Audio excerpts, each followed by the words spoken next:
Welcome to your video lecture for week 1. Our theme this week is research, rhetoric, and accessibility. Your readings for this week focused on how to write your upcoming project, but there was also information about accessibility and ethics. We'll address all of those concepts in this video. So, if you're in English 104, it's because you've either taken or received credit for English 103, which is focused on rhetoric. Rhetoric is a foundational concept of all communication, and there are lots of different definitions for it. My concise definition for it is ethical and effective choices in communication. Your definition may vary, but in my English courses, I place an emphasis on making ethical choices. This means citing your sources, yes, but it expands to thinking about who can engage with our work and how they can do that. Our research is inherently rhetorical. When we research, we're making decisions about what to look at, how to look at it, and what to do with the information that we find, in order to make sure that our knowledge is shared as widely as it can be. We want to engage in effective rhetorical practices, so that way our audience views us as credible and they can understand what we're talking about. Part of making sure that our audience can understand what we're talking about is making sure that our work is accessible. There are lots of definitions for accessible, similar to the concept of rhetoric. Merriam-Webster defines accessibility as capable of being reached, used, seen, understood, or appreciated. See Right Here, a blog about writing and accessibility, defines it as the practice of making information, activities, and/or environments sensible, meaningful, and usable for as many people as possible. NC State defines accessibility as when a person with a disability is afforded the opportunity to acquire the same information, engage in the same interactions, and enjoy the same services as a person without a disability in an equally integrated and equally effective manner with substantially equivalent ease of use. Take a second and think about those definitions. What do you notice being similar or different about them?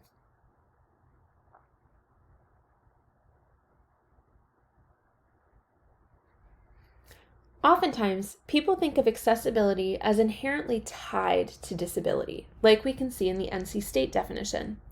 Making our work accessible to people with disabilities is crucial, which is why you had a video this week to learn about alt text and captions. Accessibility is a practice that's good for those with disabilities, but it also has a number of benefits for people who don't have disabilities. Think about it. Have you ever used an elevator? An elevator makes the upper floors of buildings accessible for people who use wheelchairs, walkers, crutches, or even just have bad knees. However, an elevator can also be useful for people who are running late, carrying lots of things, or just generally would prefer to ride instead of walk up the stairs. An elevator is an example of something accessible that serves folks with disabilities, but also has benefits for able-bodied people. Now, with something like alt text, you might be wondering how that can benefit people who don't use screen readers, since the primary purpose of alt text is to be read aloud for people with visual impairments. To that, I bring the question back to rhetorical choices in our research. Why wouldn't we want to make our work as accessible as we can for as many people as we can? If you've done the work to research and find out information, that information should get into as many hands as possible. By refusing to make something accessible, you are intentionally choosing to leave out a whole portion of the population. I don't know about you, but if I found out that an author was intentionally avoiding an entire demographic of people, that would give me less faith and confidence in their work. If you weren't previously familiar with the concept of accessibility, that's okay. It doesn't make you a bad researcher, bad writer, or bad person for not knowing about it. This is a place to learn and expand our understanding. There's no shame in learning something you didn't know before. Now, though, you've learned more about different lived experiences that people have, and you understand a little bit of what you can do to make your work more accessible through something like alt text. Accessibility in presenting your research goes beyond something like alt text, though. Think about the things that make work easier to read: headings, tables of contents, clickable links, highlightable text, etc. These things help make things accessible for screen readers. These things also help us to understand how a work is structured, and then we can skip to different parts of the text and we can copy and paste sections of the writing into our notes or our papers. A paywall is another thing that can stand in the way of making research accessible, specifically not tied to any kind of a disability. Think about how many times you've seen a really interesting headline, tried to read it, and then got stuck because there was a paywall. Again, this is a situation where we want as many people as possible to have the information, and having a price on the information can make it highly inaccessible, regardless of disability status. Another thing that we can consider with accessibility is something like a content warning. You're likely familiar with content warnings as they relate to movies, TV shows, and video games. If our work is about a sensitive topic, including a content warning can be a way to make the text accessible to our audience, because they can prepare themselves to engage with it, or they can choose to come back to it later. It strengthens that rhetorical relationship between speaker and audience. Typically, you'll want to include a content warning for something mentioning or describing death, violence, abuse, self-harming behaviors, medical procedures, eating disorders, drug or alcohol use, sexual activity or pornographic content, hate speech, discrimination, stereotypes, and war. A basic formula for writing content warnings is as follows.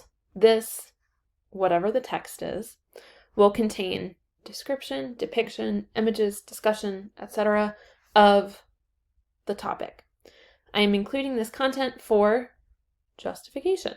So, for instance, if you're interested in looking at the crime rate on campus in your research paper, particularly sex crimes, you might include a content warning that says something like, "This research paper will contain discussions of sex crimes on Ball State's campus.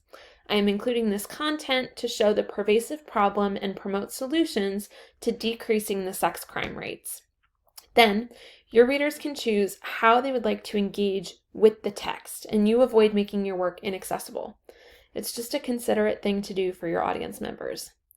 If you're ever unsure about whether or not your work is accessible, or if you need something like a content warning, please feel free to email me. I like to think about ways to make broader connections between our English 104 class and things you might encounter elsewhere in your college career, professional, or personal lives. So we can call this making connections. With this week's content, we can think about how considering our audiences means that we also need to consider how accessible our materials are. From there, making our work accessible for a wide variety of people is a way to engage in ethical practices, and being ethical is something we should regularly strive for. Practicing writing alt text is just one way to think about access in our writing. Throughout this class, you're going to see and hear accessibility referenced a number of times because it's a rhetorically ethical and effective practice. Those are things we want to embody in our research practices because it makes your research more widespread.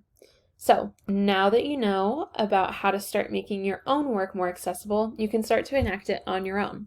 So, let's get to it.